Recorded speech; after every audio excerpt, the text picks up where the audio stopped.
Hello, I'm Andrew Susskind, and I'm a psychotherapist and author based on the west side of Los Angeles since 1992, specializing in trauma and addictive compulsive behaviors. Welcome to my podcast, named after my recent book, It's Not About the Sex. Here we have honest conversations related to compulsive sexual behavior and trauma, all from a sexual health perspective. Our intention is to offer fresh viewpoints and practical strategies toward establishing greater intimacy and a more deeply connected life. Let's begin.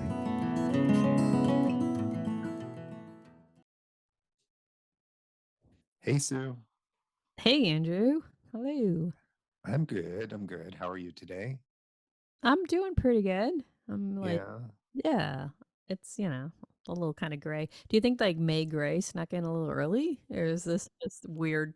I don't know how we start with weather, but it just definitely is funny. Like this weather's great. My dad was like riding his bike yesterday in New Hampshire. It was 80 degrees, and we're here like frigid. I know, wearing sweaters and jackets and everything. I think you know that, and I may have shared this before, but I always knew about June gloom. But after my mom moved out here, she's the one that told me about May Gray. And I thought that was really clever of her because she was a newbie to California. But yes, here we are in the middle of April and it's pretty gray out. The marine layer is heavy and it's supposed to get more clear tomorrow and Saturday. So we'll see what happens. All right, looking forward to it. Looking forward to it.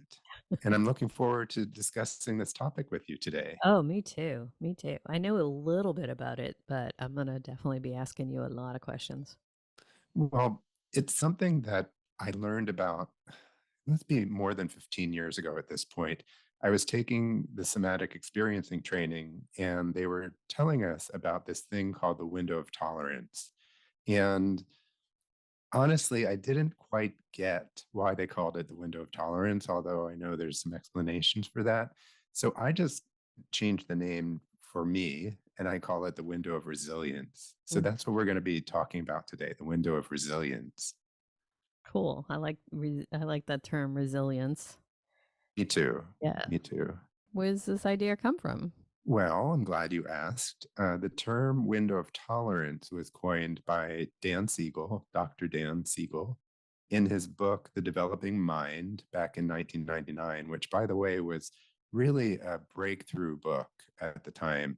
Um, and it really was something that came along that kind of woke me up to something very different than I had ever heard about before. And he considers himself to be both a psychiatrist and an interpersonal neurobiologist, which I thought was a really cool term that I had never heard before. Yeah. So, what the tolerance idea comes from is that he proposed that everyone has a range of emotional experience that they can effectively experience fully, process fully, and hopefully integrate fully. And Dr. Siegel is actually a professor here at UCLA. He's a professor of psychiatry, and he co-founded something you know about, which is the Mindfulness Awareness Research Center, also known as MARC for Right. short. Yep. And he is the author of numerous books. Yeah, for sure. I have one on my desk right now, actually. Which one is it? So I know our listeners can't see it, but I'm holding up a book called Mindsight. It's the new science of personal transformation by Dr. Right. So Siegel. that's one of his more recent books, Yeah, which is a great read for those who are interested. and it's an easy read too, and it's Hmm. yeah.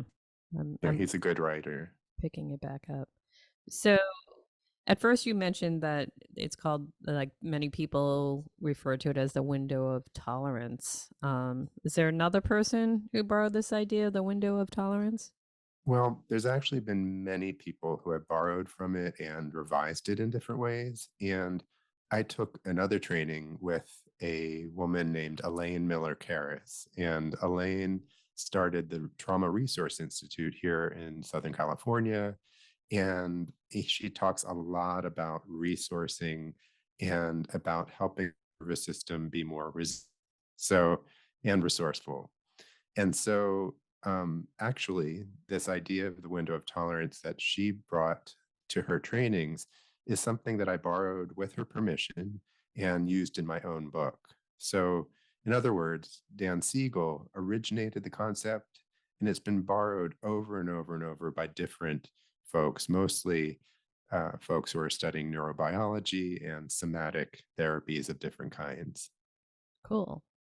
So, why'd you change the name to Window of Resilience instead of Window of Tolerance? And what does the window part of it mean? I'm going to try and illustrate a little bit later what the window really means. But Okay. first of all, we're talking about a diagram that really describes when we feel more like ourselves and when we feel less like ourselves. In other words, when we feel more regulated and when we feel dysregulated in our nervous system. So this particular diagram is a description of the nervous system in a very, very user-friendly way. Okay. So, what exactly does that regulation and dysregulation mean?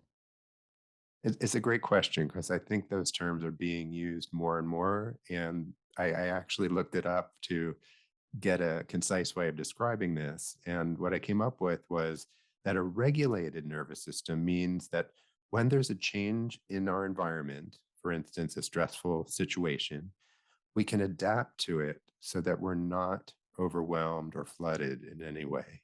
If you get cut off in LA traffic, you gotta love LA traffic. Uh, so I get cut off, and hopefully I don't panic or become rageful, but I can move on with my day without feeling overwhelmed at all or dysregulated. A temporary reaction rather than something that stays with me for the rest of the day. So it's kind of like a quick pass through, and then you just go on. Exactly. So that's a great way of describing resilience, right? So if something unexpected happens and it really startles us or causes some kind of strong dysregulated reaction, hopefully it's very short-lived, right? That's ideal that we have that short dysregulation and then we come back to a regulated state more efficiently. Okay. So, yeah, why don't you describe a little bit more about the diagram? That's this window of resilience. Sure. And by the way, this is a diagram that impacted me so strongly when I first saw it that I felt like it was so easy and so descriptive of how we react to the world around us, whether it be in relationships or in sudden unexpected events or abuse or anything that happens to us. And so when I first saw the diagram, I said, wow, okay, so this is what happens to my nervous system over and over and over again. So it's a very human reaction that we're talking about, right? We all are regulated at times and feel more like ourselves at times. And there's, of course, times when we dysregulate. So I'm going to talk about that now. So this is the idea. Um, Imagine dividing a piece of paper into three horizontal blocks, one on top of the other. Mhm. Okay, got that? Yeah. Okay, cool. So the middle block is what we call the window of resilience because it's really where we feel most like ourselves. Hopefully, and these are the three R's, by the way, hopefully, our most resourceful, regulated, resilient self. I'll say that again. Hopefully, our most resourceful, regulated, resilient self. You can even say that in that regulated state, it's where we experience the fullness of who we are, right? The fullness of our emotions, the fullness of who we are physically, mentally, even spiritually. So that regulated state is like the zone. Like that's where if we could live in that regulated state all the time, that would be pretty amazing, right? It sounds really great. Yeah. But why Yeah. can't we stay there all the time? Because I want to stay there. Well, let me just, oh my gosh, I do too. I mean, but as human beings, we just are not built that way. But some of us are more vulnerable to outside events and some of our are less vulnerable. So I want to just briefly talk about addictive compulsive behaviors because if we go too far outside of our window of resilience and we become, let's say, panicky, um, or we become really disconnected and depressed. If we have a vulnerability to addictive compulsive behaviors, those things could put us in at high risk for using some kind of substance or behavior in order to try and regulate, Mm. right? So Mhm. that's where it gets kind of complicated, because actually a survival strategy may be to use a substance or behavior to try and feel more regulated. It's just a misfired attempt, and we can talk about that a little bit later. But basically, that to answer the question, as human beings, we're vulnerable to our environment, right? We never know what's going to come toward us down the pike. Mhm. Relationships, everyday stressful situations, etc. And because of past trauma, and this is really important, because of past trauma, we're more vulnerable to these events because our nervous systems are a little more brittle Mm. and sometimes rigid. And remember that trauma can be defined as anything that happens that's too much to process at the time, right? I'll say that again. Trauma can be defined as anything that happens to us that's too much to process at the time. So, in a nutshell, anything that's too much to process at the time gets stored in what we call our subcortex.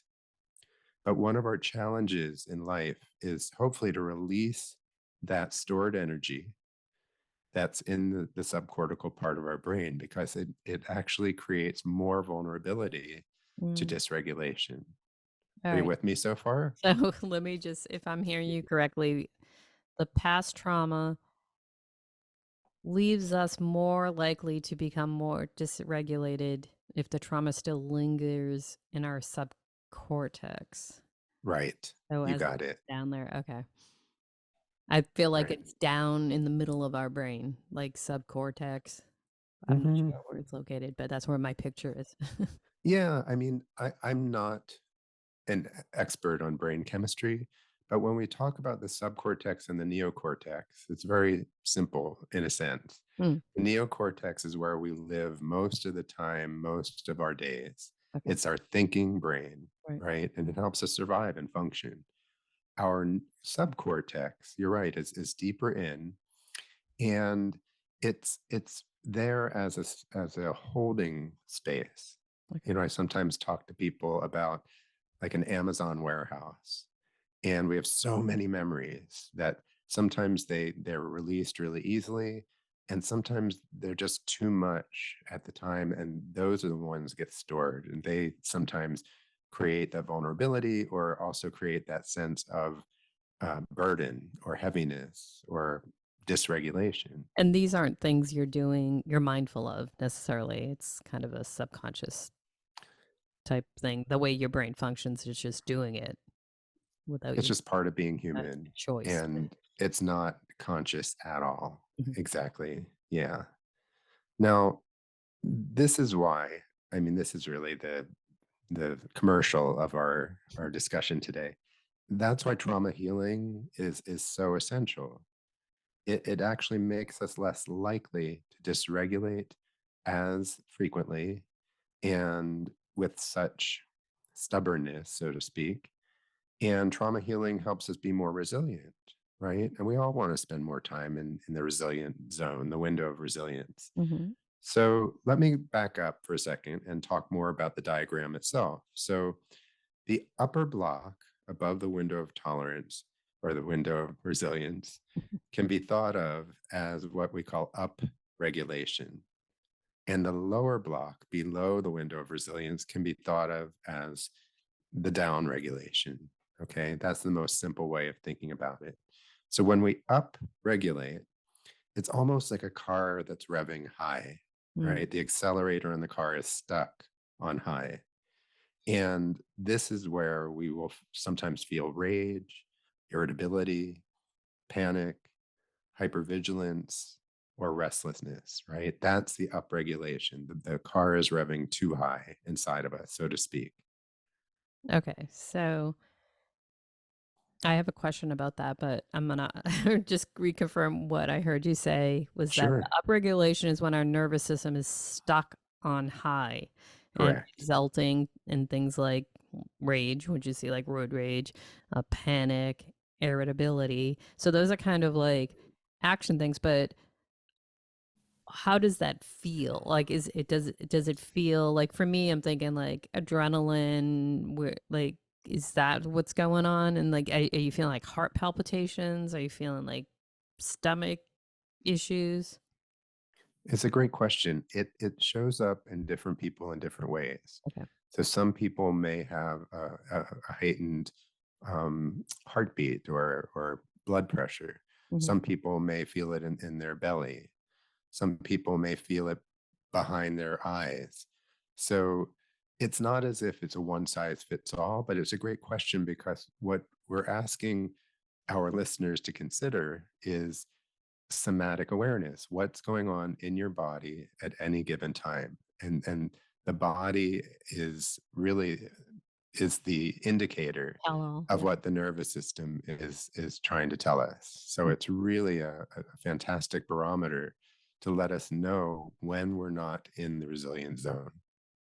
So would you can I just go back to that for a second? Would you think that people who say get cut off in traffic and then they react to it with rage, would you feel like they're dysregulated or is this their personality? Like how does that Yeah, well, it's hard. it's survival mode, right?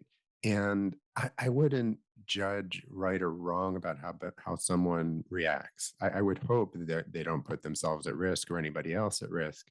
That's pretty extreme. But the idea I think that you're raising is that when that upregulation happens, it's actually an opportunity to find one's way back to a more regulated state. Mhm. That's really what we're talking about is when we upregulate, how do we get back to that resilient state? When we downregulate, how do we get back to a more resilient state? So in terms of anger versus rage versus any kind of reaction in traffic, as a great example here in LA, it's really not a one size fits all, but of course we want to have um, kind of a harm reduction Sure. model around can they learn to work with that charge that happens in their body in such a way that's not going to put them at high risk or anybody else in danger either. Right. Okay.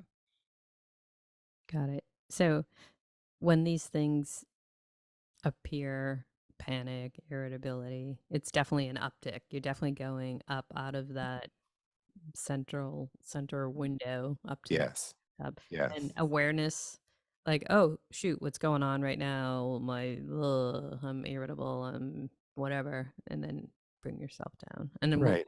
I'm sure it's a down regulation here. Yeah, we're going to talk a little bit, and we could do a whole nother episode on this, but a little bit towards the end of our discussion about what are some simple ways to regulate, right? It's not easy. It's truly a practice. But let me talk for a moment about downregulation because downregulation feels like the brake within us is on and the nervous system is actually revving really low, almost like the car is going to conk out, Mm, that kind of low. So, like I said before, that down regulation looks like things like disconnection, dissociation, numbness, exhaustion, or feeling shut down or even depressed, right? okay. So when somebody says they're feeling depressed, I always want to talk with them about what does that really mean to you? That's a very clinical term, that's a concept, but let's break it down. What is it that's really going on? And I had somebody in my office this morning that said, "Well, I just have noticed my mood for the last few months just down, and I've been feeling muted in my feelings, and I feel separate from people I love. I just feel like I'm behind a like I forget if it was a screen or behind a curtain or something like that." Sure. So it's really the opposite, and we all like we talked about before, we all downregulate at times. That's human. We all upregulate at times. But really, the idea is to be able to be aware, first of all, of when you're upregulated or when you're downregulated. Okay. Awareness. I hear that a lot in our conversations. So, how can Yeah. we prevent the upregulating and downregulating? It's an excellent question. And I want to say that it's not exactly about prevention. It's actually more about acknowledgement and awareness, and if we can, self-compassion. Mhm. So trauma healing modalities, things like brain spotting or somatic experiencing or those types of somatic therapies are really a wonderful way to get to know the nervous system and to familiarize yourself with the body and what the body is telling us. So somatic awareness, or what we could just call body awareness, is so essential to begin with, right? Yeah. So really what we're trying to do is to practice knowing, when am I regulated, when am I dysregulated. It might be very subtle, but I woke up the other day, Sue, and I was just feeling a little cranky. I'm not sure why. I wasn't analyzing myself, but I felt cranky, and I felt a little down regulated. Mhm. And what I tried to do is just to notice it, to try and be compassionate with myself. And I tell myself, 12-step things like, this too shall pass, and maybe say the serenity prayer or something simple, to know that it's not going to be something that's going to stick with me the whole day. There was a time in Mm. my life when things like that stuck for days. But we're only human, right? We're only human, and as part of being human, dysregulation, there's nothing, not a right or wrong about it. There's not a guilt or shame that goes along with it. But the challenge and the opportunity is, how do we move more efficiently? How do we move more efficiently back to a regulated state or a resilient state after the dysregulation? When you're in like upregulated state, do you feel that there could be some stress like put on your heart, or do you feel like there's some physical issues that if people are in this state for a long time, like I know we're going to learn how to like kind of move through it, and but Yeah, like you said, someone showed up and maybe for 2 months they were feeling heightened, or they were feeling lower.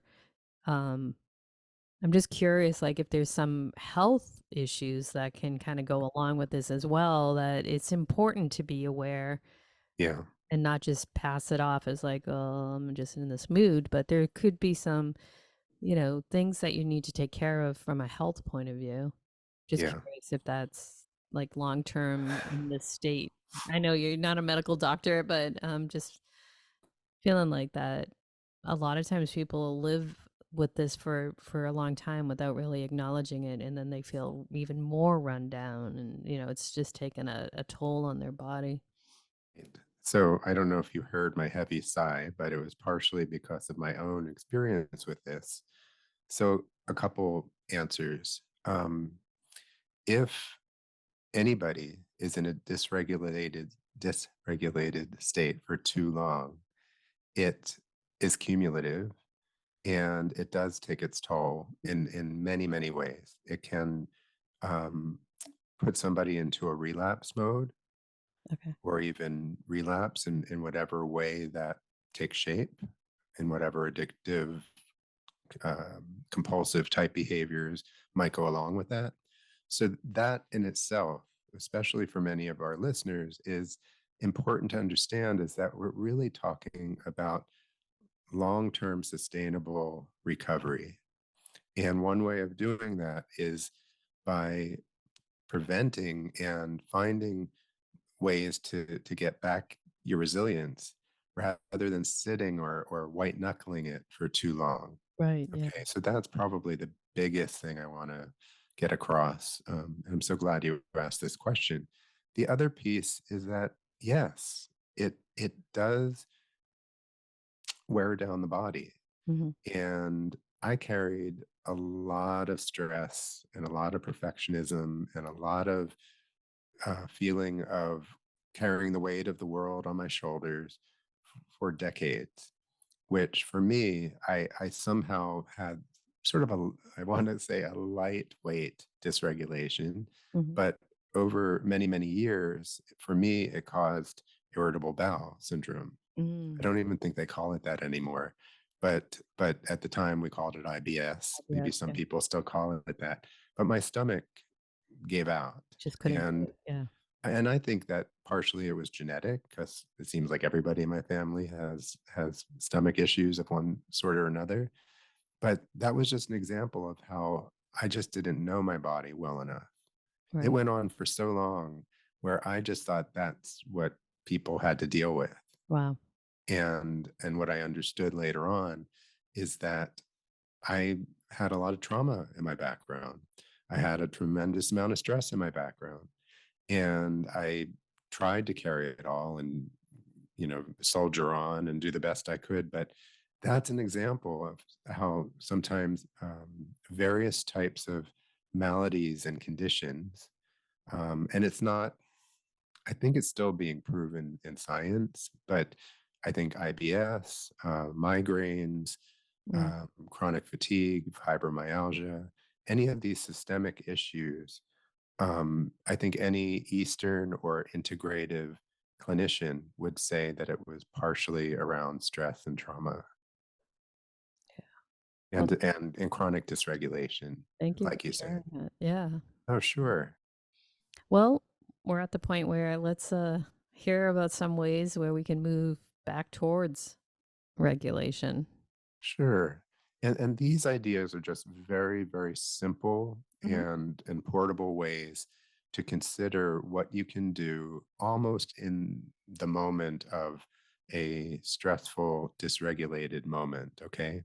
So these are really meant to be very much something that you can do all by yourself, like in a car, let's say, after a rage moment. Okay. So the first thing, number one, is observe your breath, right? Just notice it. And simply by taking a few belly breaths without even having to exaggerate or close your eyes or anything, just observing your breath is really like revisiting your life energy, right? Because sometimes like road rage is an out of body experience for many people. So we're trying to come back into the body, right? Like that. Yeah, so that's number one. Number two, grounding yourself. Grounding yourself by noticing your body, just doing a quick body scan from head to toe, just noticing what's going on in your body. And again, noticing your breath, right? So grounding oftentimes is first the awareness of what's happening in the body, the awareness of what's happening in your breath. And if you're sitting down, just noticing the weight of your body in your chair, being supported by your chair, noticing your back being supported by the chair, and noticing your feet being connected to the floor beneath you, right? We've actually done some of these guided imageries with Yeah. on podcasts before. Mhm. And so grounding is such a simple way of just coming back to your body for a moment, right? So that's number two. Number three is reorienting, because oftentimes in a dysregulation, we lose orientation. We lose our ability to really even know where we are that well because we're so charged up. So orienting is simply taking a moment to allow your eyes to move around your space safely. And if you're in a car, you may want to be careful about that, but Right. just notice what's around you, um, and where your eyes would like to hang out for a little bit, right? Where they would like to land, whether it's a color or a texture or the light is catching the room you're in or the car you're in, and just orienting to where you are. That's a really, really important part of coming back into your body. And then this is probably my favorite in a way because I'm so connection oriented, as you know, Sue. that if you can call somebody or text somebody or email somebody who you can really, really count on, somebody who's emotionally dependable in your life, like I may call you from the car, let's say, and Mhm. hopefully you're on the other side and you can actually listen to what happened and I can download what happened with you. Connection with people who are really there for you is soothing, Yeah. I right? mean, I did that Connection. last week, right? I called you. Exactly. Right. Right. We do that with each other. And I love that about our relationship because we've known each other for so long and we have a shorthand. So it's ideal to be able to lean in the direction of somebody who really, really gets you Mhm. and to know that you don't have to be alone in your dysregulation, Yeah. right? Because as we've talked about again and again and again, the opposite of addiction isn't sobriety. The opposite of addiction is connection. And it's the same thing with dysregulation. Whatever you can do to reconnect with yourself, your body, with somebody you love and care for and loves you and cares for you, and possibly a power greater than yourself, right? Yeah. Connection, connection, connection. The new location, location, location. That's right. That's right. It sounds like regulating requires us to get back in our body. Yeah. I have this image as we're talking, like a cartoon where somebody literally leaves their body, almost like your spirit goes away, and you're saying, "Come on back, come on back, come on back," because you're right. It is getting back in our body because dysregulation takes us away, Mm. right? Mhm. And regulation helps us become more embodied, and that's the direction. That's the healing direction that we're considering here. So those are great, easy ways to get back, but they do sound a little challenging to remember in the moment when you are out of body, so to speak. But I suppose it's a practice, like meditation and different things like that. Mindfulness takes practice. It's totally a practice, to teach our nervous system what feels better, right? We're not talking about perfection. We're really talking about when we feel more like ourselves, when we feel the fullness of what's going on internally. And just to review, because I think this might be helpful just to say out loud, some of the things that we're talking about are really very simple and portable. The first was about the breath. The second was about the grounding. The third was about the orienting. And the fourth was about connecting. And there has to be some kind of acronym there. I've got to figure that one Oh, out. yeah. OGOC. OGOC. I'll work on that one. Okay. But yes, the practice and I think the self-compassion piece to all of this is that it's trial and error Right. and returning more efficiently to ourselves, to a regulated state or a resilient state, or the window of resilience, as I call it, is about practice and it's about patience. So being really compassionate with yourself in this process is key. It's not an overnight process. It's a lifelong lifestyle integration.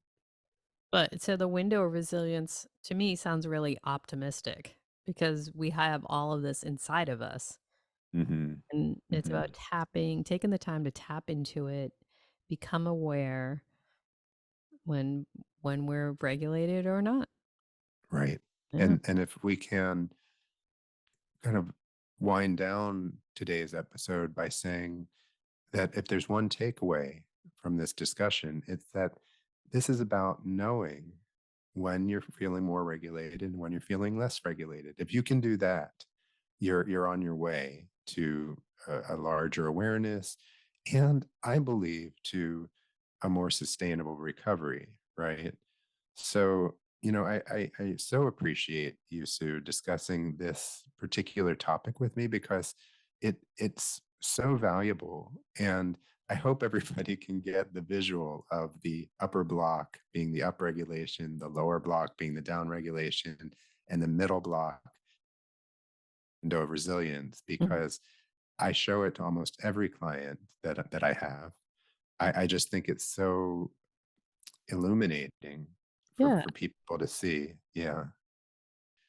It's so important to savor when we're in a regulated state, right? We're, as human beings, unfortunately, we lean in the direction of what's wrong. Hmm. We lean in the direction of actually searching for something negative.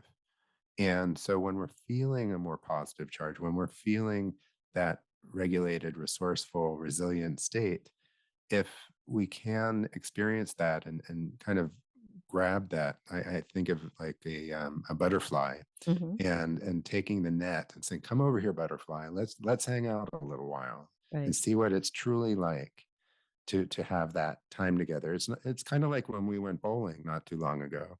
I mean, it's such for me, it's such a kid thing to do, right? Because I bowled as a kid, and to do it with an old friend and to hang out together and have that time, I just wanted to savor it.